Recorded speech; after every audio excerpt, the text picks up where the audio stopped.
Have you ever read something that just really got you thinking? Just really got deep inside of your brain where you're just like, what in the heck is going on right here? What is happening right here, right now? And then you just start thinking more on it, you start pondering more on it, and you come to realize there's no one out here really to even give you an answer because you're going at things and you're asking about some things that is not the normal, is not what everybody would say wants to talk about. And with that, things start to, I think, get a little complicated with knowing what it is that I come to realize that I know and that I see on my day-to-day that goes on that makes me wonder what it is that you see.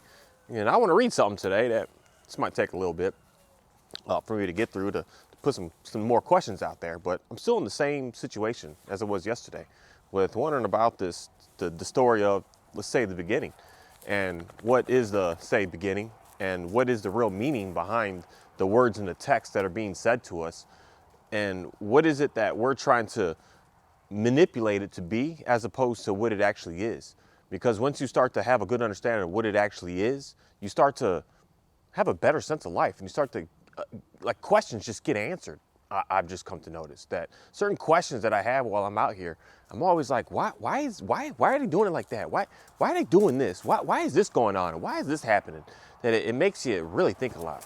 My name is Mark Anthony Dubose Jr. I was born July 4th, 1986. Today I want to talk about Genesis. I want to go into Genesis and I want to grab my book because just reading off my phone is one thing. Reading the book, this book is alive. This book was created and made out of everything from the earth, and this book was printed from things that were made from the earth, and it's something different when you read an actual physical copy of the book as opposed to just trying to look at it through your phone. Because through your phone, it's kind of telling you it's not experienced because your phone isn't alive. Your phone is dead.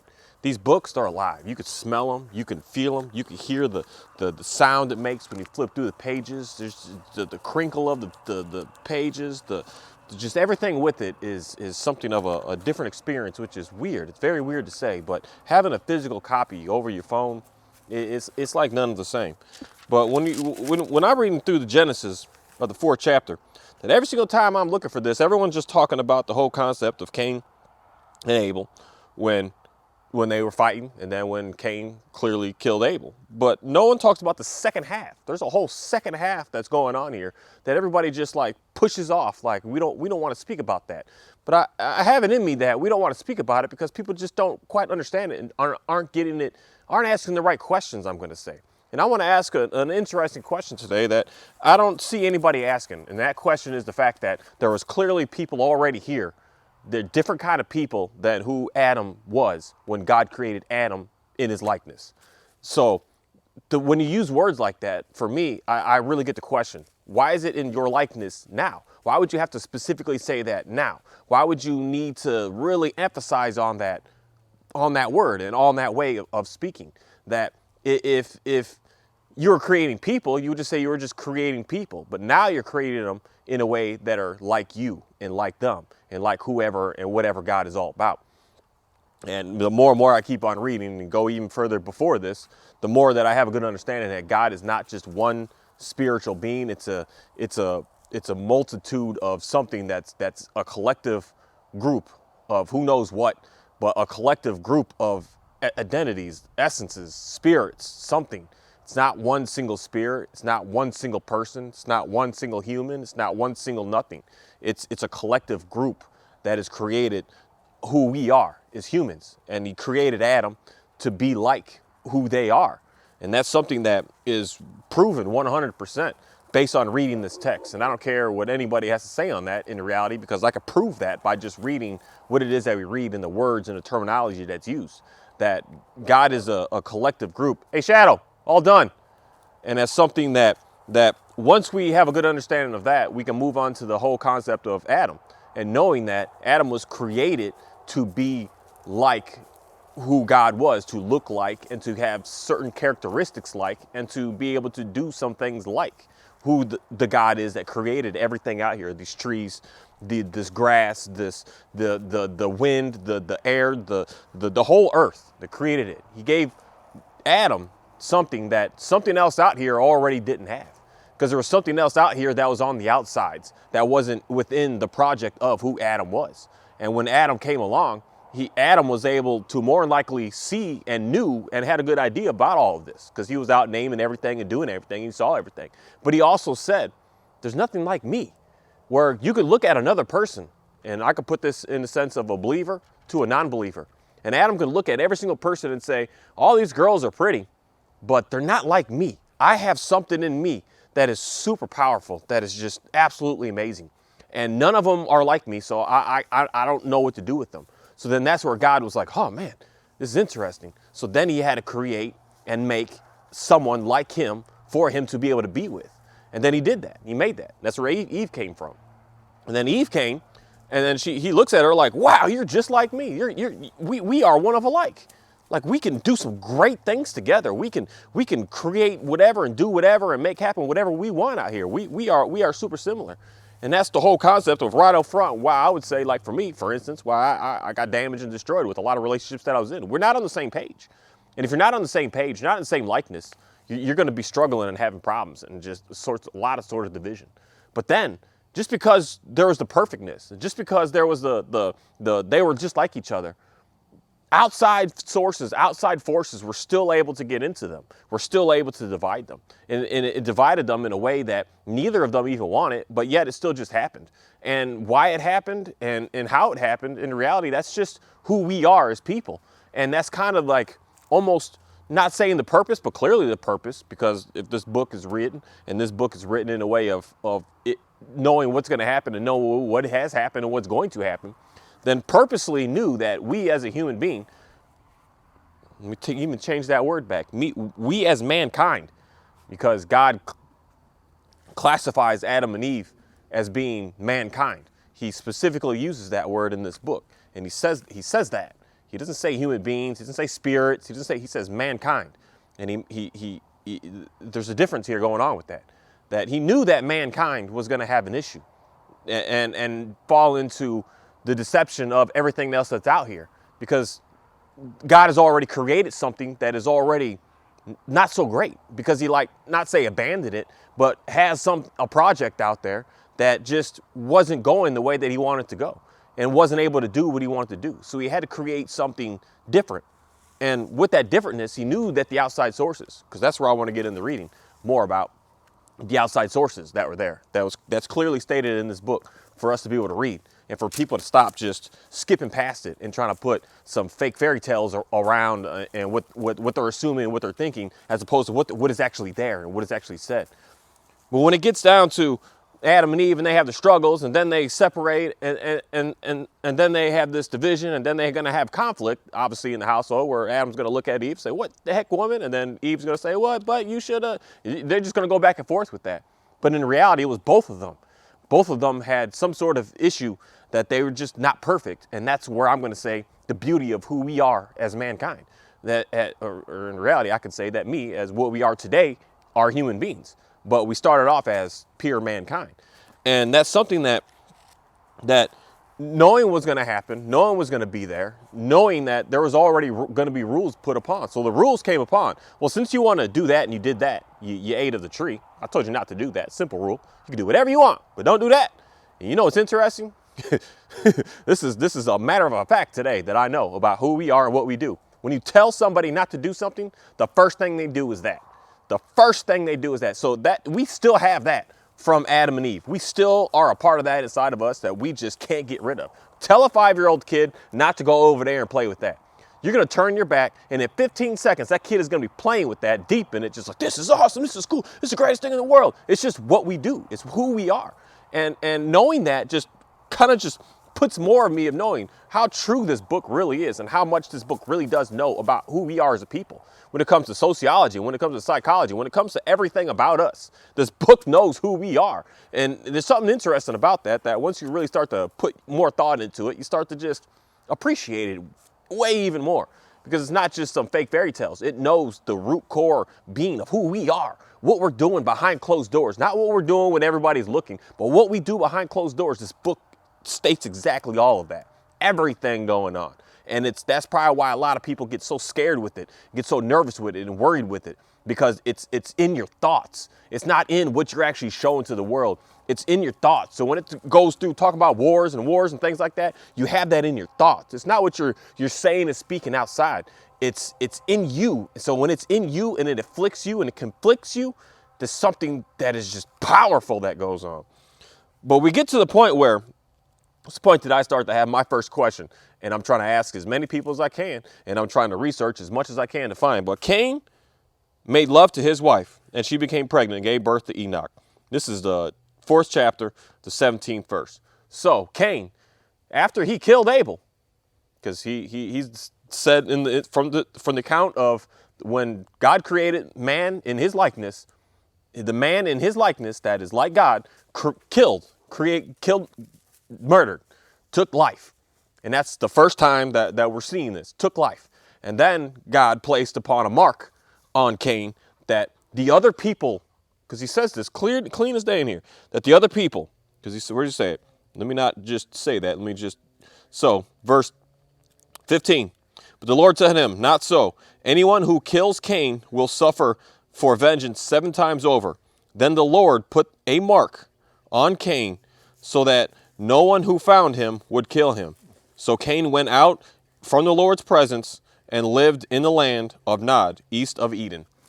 So God put a mark upon Cain so that everybody who saw him would know. They would know this man did something, and you were not allowed to touch him, but just leave him be. But it was something that everything else knew about. And this is interesting here because it gets to the part where Cain made love to his wife. And everybody's going to say to me, well, that was his sister. Obviously, like there's just no one else, so it must have been Adam and Eve's sister. But I'm just going to put a human aspect twist on this because we're humans. Because Adam and Eve are mankind, but human beings. Cain is mankind, but a human being. Abel, the same way. Seth, the same way. Noah, the same way. All his sons, we'll get to that. They're going to be super similar to who we are and what we are today as a human being on this planet. And when we talk about that, we got to say this. To raise a human being, a child, a baby, it doesn't take 2 days. It's not 2 months. It's not 2 years. It's more like 20 years in reality. That you're going to be hanging around your parents and getting insight, getting understanding, learning, figuring out what's bad, what's good. Don't touch the fire. Stay away from this. Don't create too big of a fire. Don't kill too many things. Don't do this. Don't hang out with that person. Don't go over there. You're going to be going through all that. So if Adam and Eve had some daughters that Cain was able to take a wife from, why in the heck would Adam and Eve allow that? Why would you as a mother, why would you as a father say okay to your daughter to just go marry a man that you know has killed your brother? Like not even outside of the family, where a guy did some dangerous stuff. He got drunk and he hit a kid or even say that, make it even worse. He hit a kid and he killed the kid. And then your daughter comes to you at 22 years old and says, I really like this guy. This guy, he's amazing. He did kill a kid 20 years ago on accident in his car, and this happened. You would kind of already, even with that, you would be like, no, honey, you're not going to marry that man. You're not going to do that. Now let's say that's your brother, your living brother. Your brother that was around, your brother that's here. He kills your brother. Would you lay down with that man? I would want any woman to just really think hard about that. If you knew that your brother killed somebody, would you lay down with that man? And that's something that is just, that I don't think we're thinking about. There's just no way. And then there's no way, because when it comes down to marriage, because it's his wife, he married her. When it comes down to marriage, we especially in these times, you're asking the father, is this okay? Can I marry your daughter? And there's no way that Adam is ever going to say to Cain, yeah, just take her, man. You can have kids with her. That's going to be fine. There's just no way. So there has to be somebody else on here that he was able to select and choose from that is not of who is God's mankind people, God's circle of people that he had. Because God had people in a specific area, in a specific location, in a specific spot. He didn't have them all spread out in the world at this time. They were all right here. And when he decided you're not basically living by the guidelines, you're not doing what you need to do, you're not praising, you're not worshiping me, you're not living by me, then he pushes them out to somewhere else, away from what's personal to him. And then when you mess up there, he pushes you out again. So Cain is out there. He's living out there, and he's cursed with nothing's ever going to work out for him. And that's why sometimes when I'm even just 20 minutes ago, I was just thinking to myself, like, just looking at some pictures of someone, I'm just like, it doesn't make sense. And there's an actual curse that's upon us people that whatever you do, you struggle, you ain't making it. It's not going to work out for you. I don't care how hard you try to do it. It's just not going to work out for you. You're going to try so hard to do this next business startup, and it's going to fail. It's just not going to work for you. That's the curse that's upon Cain, that regardless of what he does, it's just not going to work out. And he's out in the wilderness to just wander and wander and wander, and nothing's ever going to work out for him. Hey, Johnny, don't knock my camera over, homie. It's just nothing's going to work out for him. And so he's out there in this wilderness doing what he's doing, and he meets somebody. And then the reason I'm going to say he's going to meet somebody that's not of a sister of who Adam and Eve are, because when we get further along and we get into chapter 6 of Genesis 6. No, I want to go even before that. Yeah, so Genesis 6. I want to make sure. Yep, right there. Yep. So this is very interesting right here. Actually, no, I do want to read a sentence. I think it's before this. I got to find it, though. I got to find it. I should be faster on this, but I got to find it. Nope, it isn't there. So in chapter 6, it's all in here is what I want to go to next. So I basically, both of these are going to be on the same together with what I'm reading, because chapter 5 is basically talking about the lineage of the people from Adam to Noah, of God's people. And he specifically says it like that. When God created mankind, and that's in chapter 5 of the first verse. God created mankind, and them in the likeness of God. He created man and female and blessed them. And they were named, and then he named them mankind when they were created. So that's mankind when he created. So when we get into chapter 6, he says, then he uses a different word here. When human beings began to increase in numbers on the earth, and the daughters were born of them, the sons of God saw that the daughters of humans were beautiful, and married any of them they chose. So we went from mankind to now God's talking about the human beings. The human beings are increasing in number, and their daughters are beautiful, and the sons of God are starting to really like them a lot.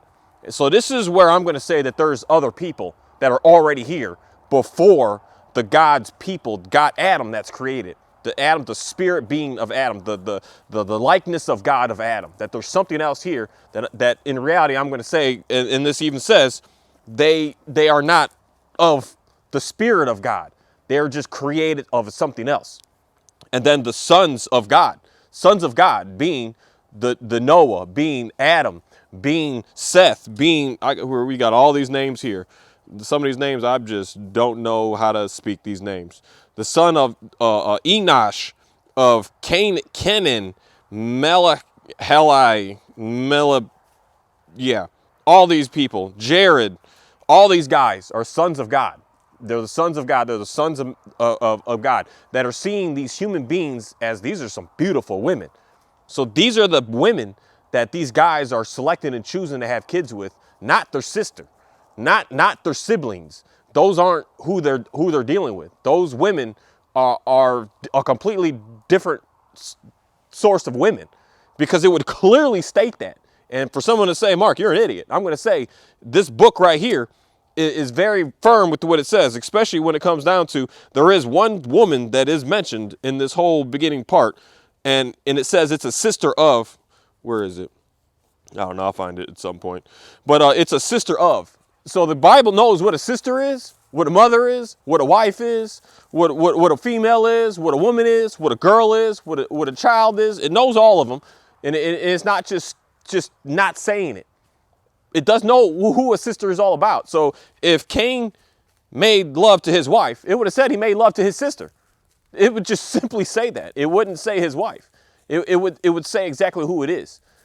But we get good understanding of knowing what's going on when he says his sister, and not saying his sister when it comes over to here. When it says when human beings began to increase and the humans were beautiful and they merited and they choose. Then the Lord said, my spirit, see, this is where it gets just to me, just exciting. Kind of gets very interesting.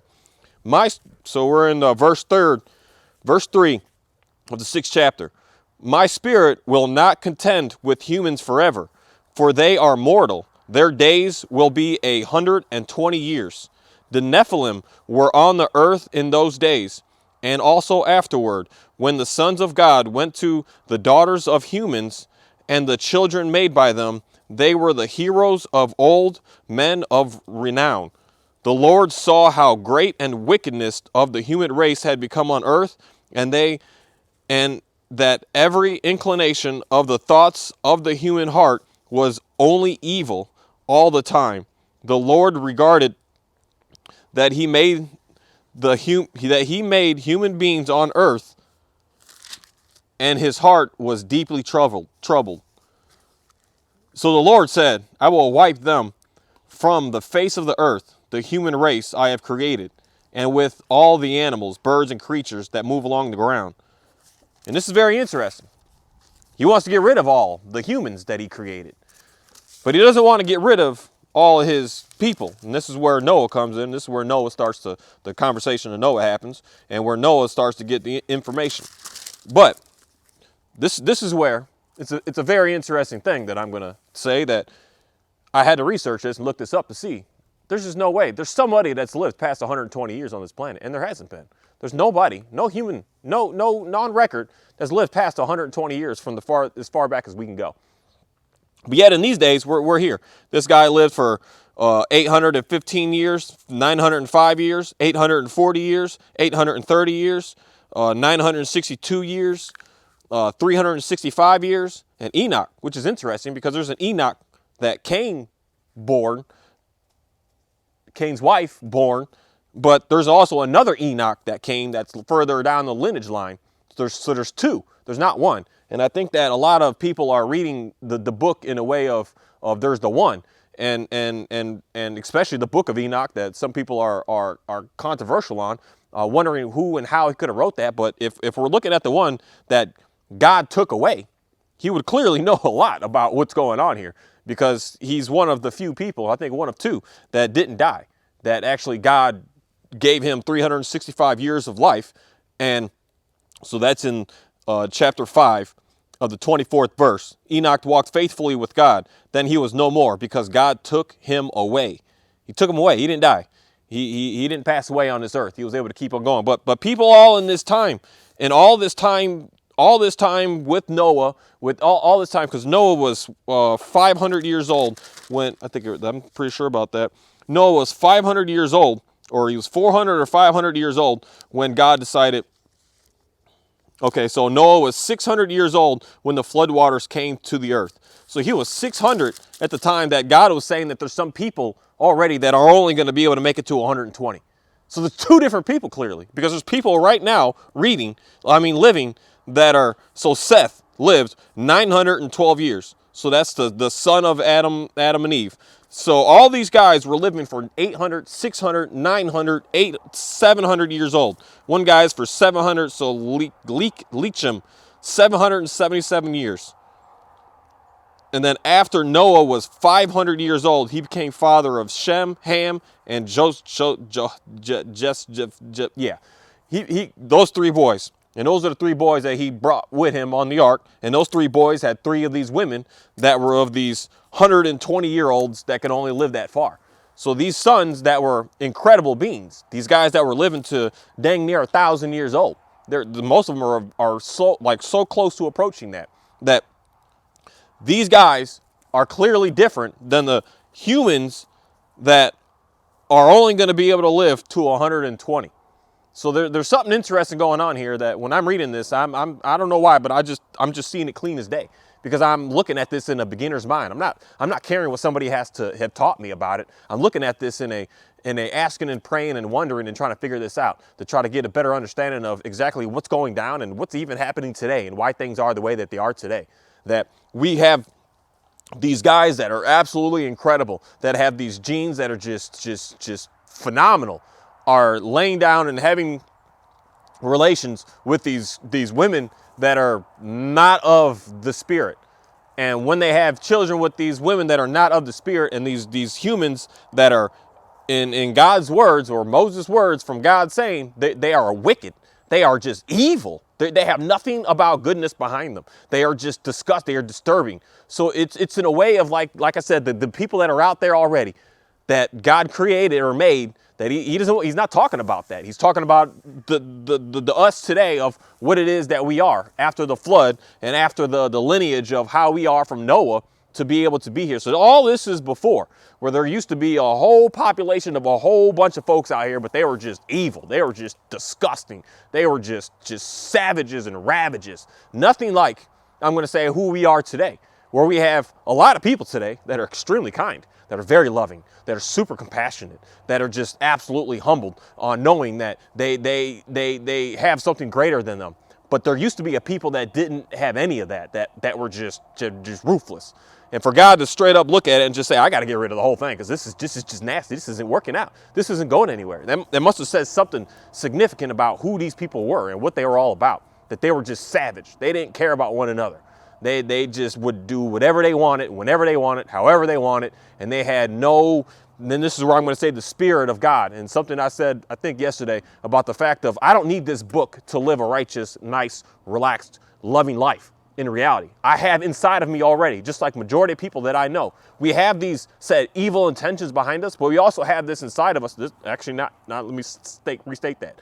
Some of us already have inside of us that we know what's right and wrong, that we know when we feel bad for doing certain things. We feel bad if we kill an animal. We feel bad if we hurt somebody. We feel bad if we say the wrong word to someone and upset them and get them in their feelings. That we have something in us already that's just that's that way.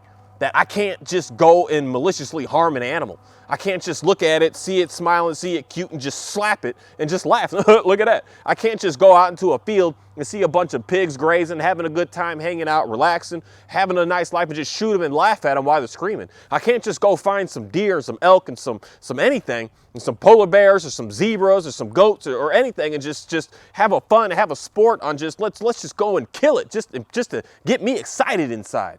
There's something in a lot of us that are already like that already have that inside, that are just, that I don't need this book to give me guidelines to live by that I already know.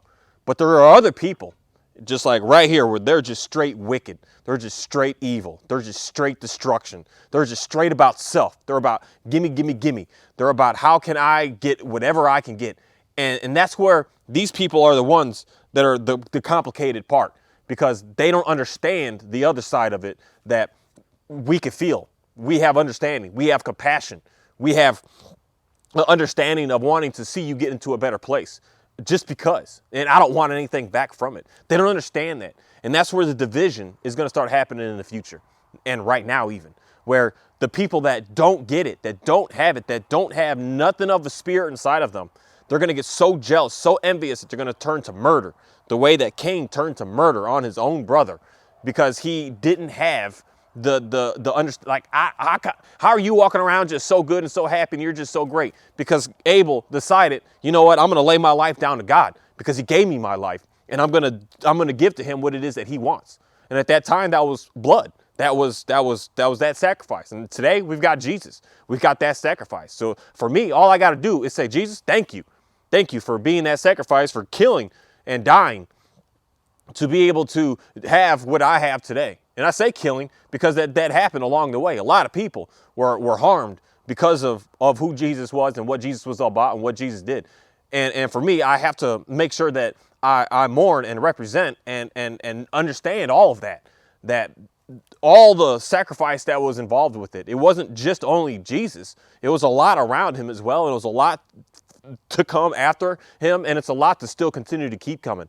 That people are murdered because of Jesus' blood, and all I have to do is understand that And I can live a life to be able to have a more critical free thinking and more just understanding of appreciation, of just really loving what it is that I do and I'm all about. That I can look at this tree right here and just stare at it and just say, wow, that's amazing. And just embrace it and be one with it. I can look at my dogs and understand them.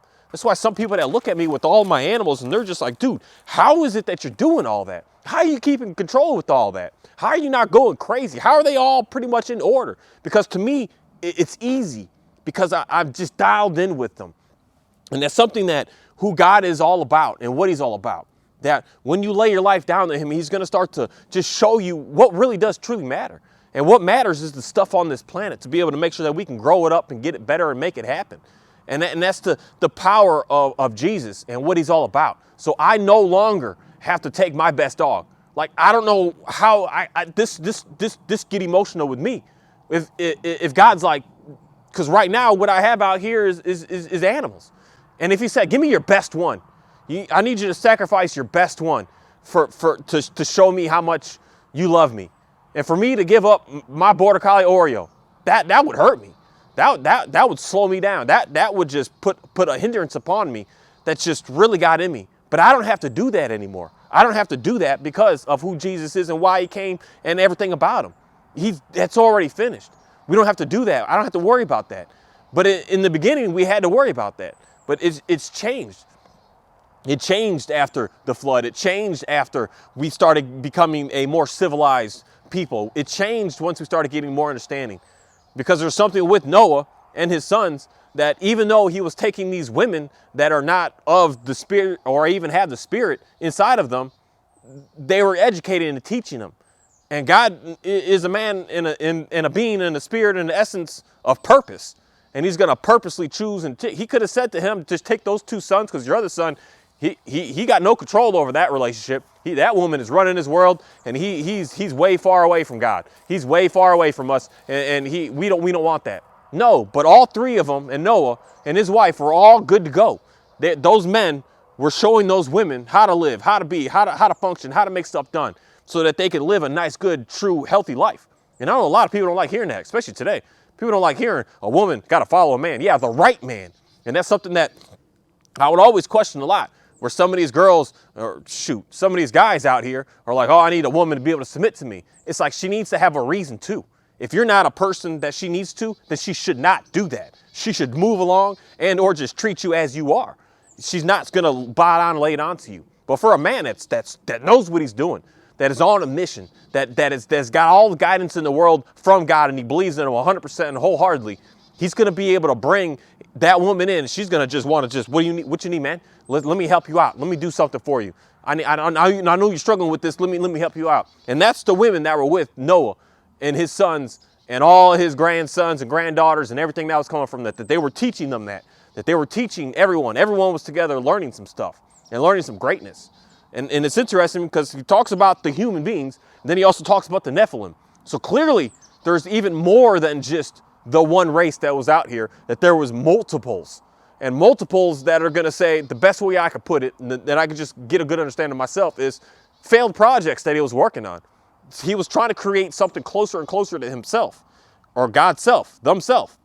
And then they had one at first, and they were like, oh, that didn't actually work out. And then he had another one, he's like, man, that still didn't work out. And then he had another one, he's like, boom, there it is. And that's where this book starts to come into play. And that's where Adam starts to show up and starts to be able to get communicated with. And then that's who Moses is talking about. When God was finally like, this right here, this is something to talk about right here. This is something that's going to be amazing. This is something that's going to be able to do something, because that's the thing that just really excites me, because that's what lets me know that regardless of where you are, you have 100% fact. You have the Spirit of God inside of you, regardless of how people made it with others, because we all come from Noah.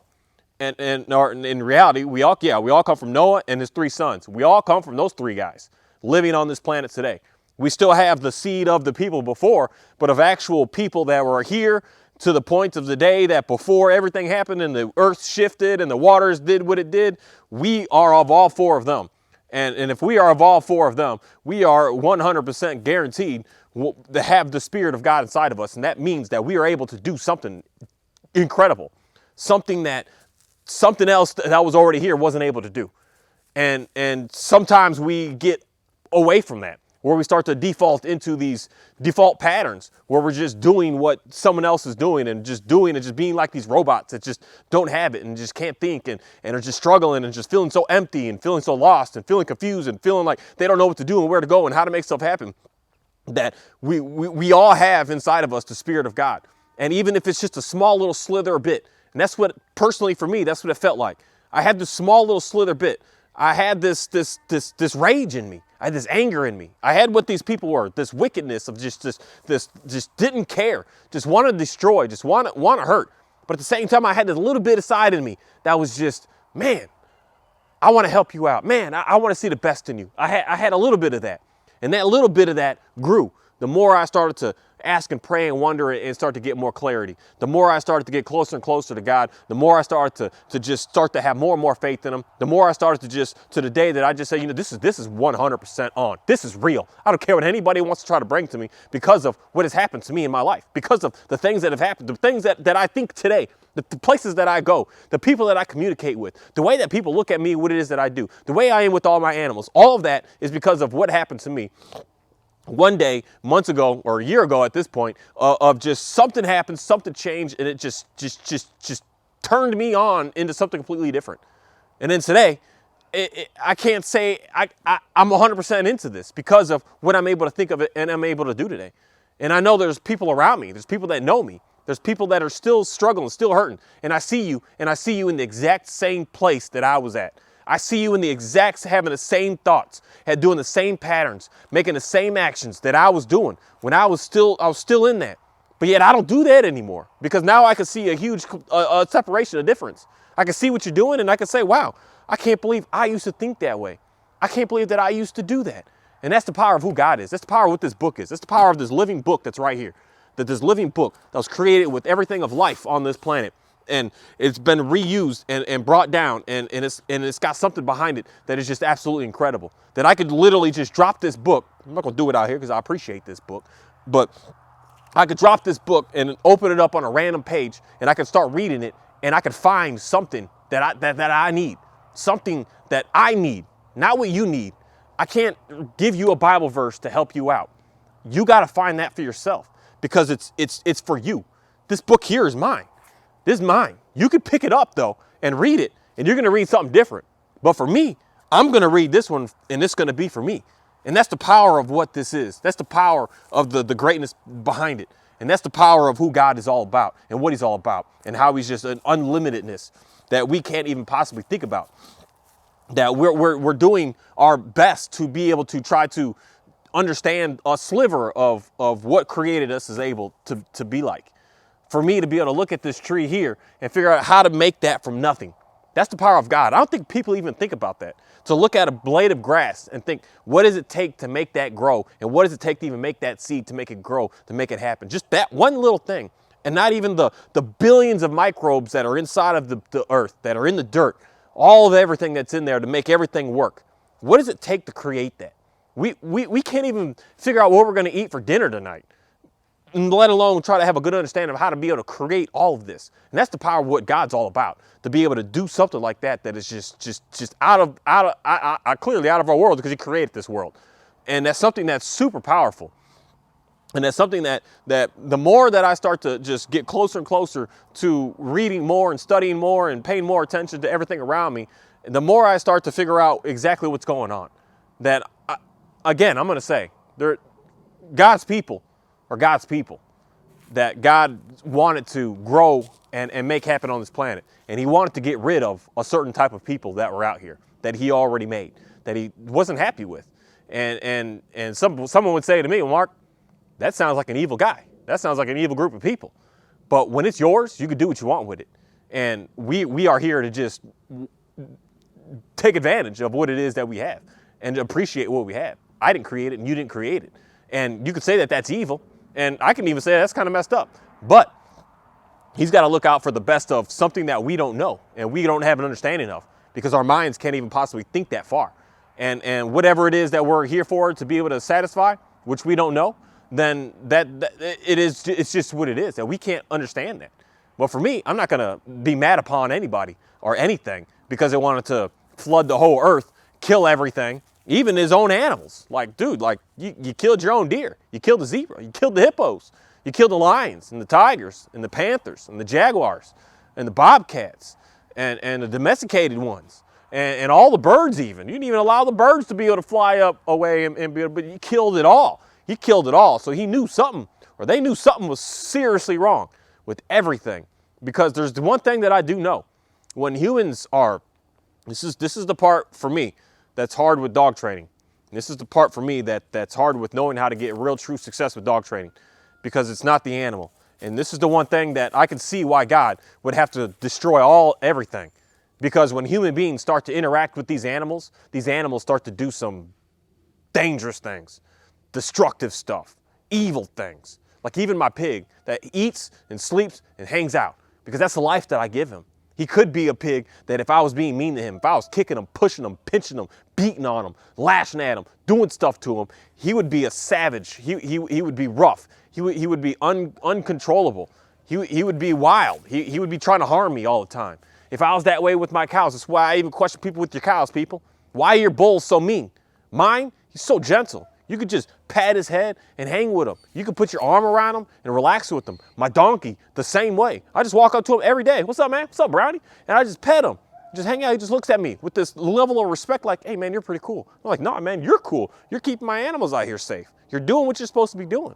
But when we get into, if I want to go out there and start being mean to him, being savage to him, being ruthless to him, those animals are going to start being mean, savage, and ruthless as well. So I could see why God would have to destroy all of it, because the animals were even affected based on how cruel and evil the people were, that everything had to get started over.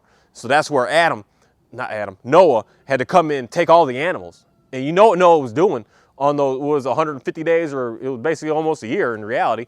You know what he was doing with those animals? He was showing them compassion. He was showing them love. He was showing them guidance. He was showing them structure. He was showing them discipline.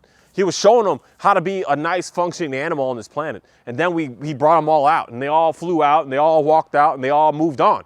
And then we had a whole new reset of animals that knew how to be animals, that no longer were scared and frightened and worried because of what savage human beings were doing. And that's something for me that's just, it's super, super powerful, super incredible. And it's something for me to want to keep on researching and keep on learning and keep on going further and further into this.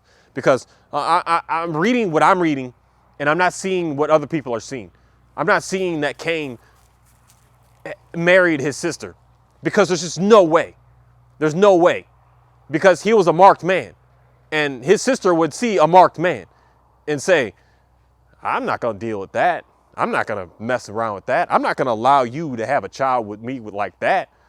That's what's going to go through your mind. That's what's going to go through any strong woman's mind. I'm not going to allow just anything to just be around and in me. You got to be something of value. You got to be something of substance. You got to have some good character behind you. You can't be a guy that's quick to anger and ready to kill and is already proven to do that. There's just no way. There's no way that could have possibly happened. There's no way that Adam and Eve could have just blessed that upon and said, yeah, take that, go ahead and do that. There's no way. And then when it goes further talking about the humans that are only going to be able to live to 120 years, there's something with that as well, that there's clearly a different people, because at that same exact time, it's not like I'm talking different time frames. God was already talking, because it talks about all of Cain's kids, and then it goes on next to say, hey, Adam and Eve had another son, Seth. And she was blessed. She was like, oh, it's a blessing. It's like another redo for Abel. So clearly some time went by. Cain was doing what he was doing. Some time went by. They're healing. They had to heal. It's not like you realize your son gets murdered. You're not just like, let's have a kid right now, honey. Let's do it again. And no, there's some time for some healing to go on. And then hey, May, let's get out of that, girl. And then some, hey, May, I want to be able to see you. May. And then some time went by, and then they had a son. So that's how the chronological order is going here. So Cain was off doing what he's doing. Adam and Eve had another son. So there's just no way that, like I said, if in that time frame, there's no way that Adam and Eve had a daughter that Cain was able to take. He took a different woman, a woman that was only able to live 120 years. And that's what God had out there. He had other giants out there as well. The other things out there, other beings out there.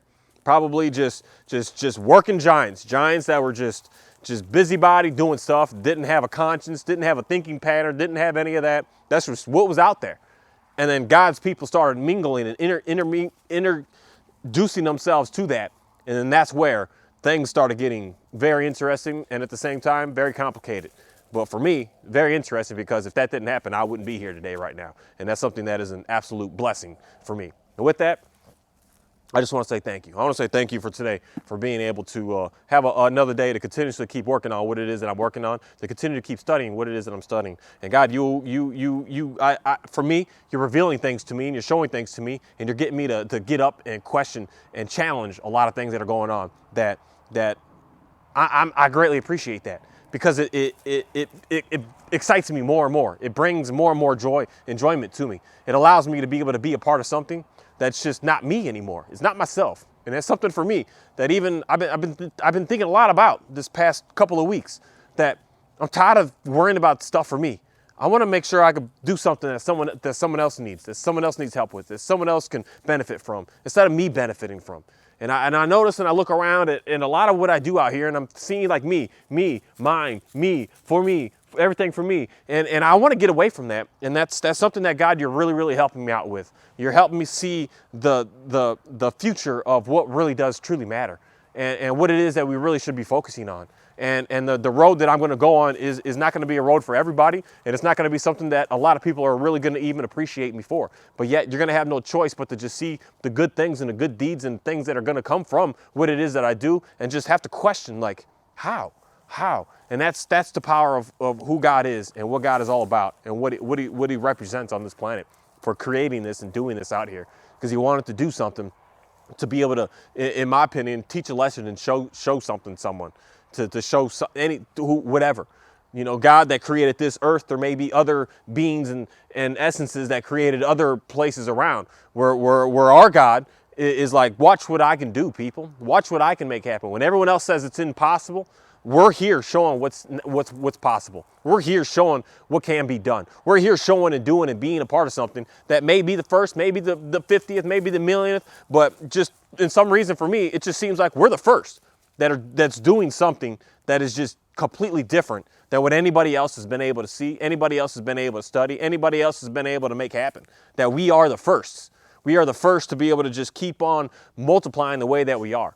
We're the first to keep on doing it and not having to have issues with defects and problems and any sort of issues, that we can keep on cruising and going. And then at the same time, if we're here just to work, because it stated to work the land, to make the land better, because that's the main purpose, then we're far from that right now. And I hope to get more people back on board with making sure that we can get this land looking good, that we can get it looking great, that we could show the capabilities of what we're able to do, not just destroy it all, not to kill it all, not to just get rid of it all, but to actually use it and utilize it and turn it into something absolutely amazing. And that's something that I want to definitely be a part of, and be able to spread that to more and more people. That in reality, if you don't want to get on board, that's fine. I'm not going to come fight you, battle you, beat you down, talk down to you, do any of that. All I'm going to do is just say, you know, everything's going to be all right with you then. You're going to figure out your own way. You're going to make it happen. But I'm going to keep on doing what it is that I'm doing. And I'm so thankful to be able to do that, and be able to take all the weight off my shoulders and put it upon God. And God, you can help these people out, and you're helping me out, and you've already helped me out. You helped me out to the point I can't repay you in reality, because I was on a very, very dangerous way of being, way of thinking, way of living, and I'm completely away from that. Not 100%, and I'm working on this not one last battle for the rest of my life, but one last battle right here, right now, that I know is slowing me down, that is messing me up, that is jamming up a little bit of my extra clarity, my extra thinking, my extra life, my extra being, my extra essence, that I'm working on it. And since I've been working on it, and I put I'm done with that, because I've been doing it my whole life, since I remember, since like 4 years old. And it's going to be probably the hardest thing that I'm going to have to try to get through and get past. But I'm done with it. And I made that decision a couple days ago that I'm done. I'm finished. I don't care. I don't care how hard it is to deal with it, to get through it. That's what I'm going to start studying and looking and reading and getting more into this book. When I start to run into issues and jams and situations, and I'm going to start asking to bring something to me to be able to make sure that I can get past this and don't have to deal with this and have to struggle with this anymore. But at the same time, I can't distract myself with something else. I just got to deal with it myself. And the more that I keep focusing on that, the better I'm going to keep on getting with having a more clear understanding of what's actually going on out here and what actually everything is out here. And I hope that I can speak in a way to get you to start thinking some more yourself, that Jesus is 100% real. God that created this earth is 100% real. And Jesus is God. And then they use the term Father and Son because I don't even know how to put that to words still yet. That I still am asking for more clarity on that since the day one that I even started making videos and started talking about who Jesus actually truly is. To be able to put it in a way that you can understand it the way that I understand it. Because the way I understand it is God that created this can't show himself to us because we don't understand it. We can't see it. We can't see him. We don't know what to do with him. But Jesus, we can see him. We can talk to him. I can shake his hand. I can wrestle with him. I could go for a hike with him. I can watch him get a cut and I can put a Band-Aid on him. I could see him being hungry and I could say, hey man, I got some food back here. I could feed you with it. I could do that with Jesus.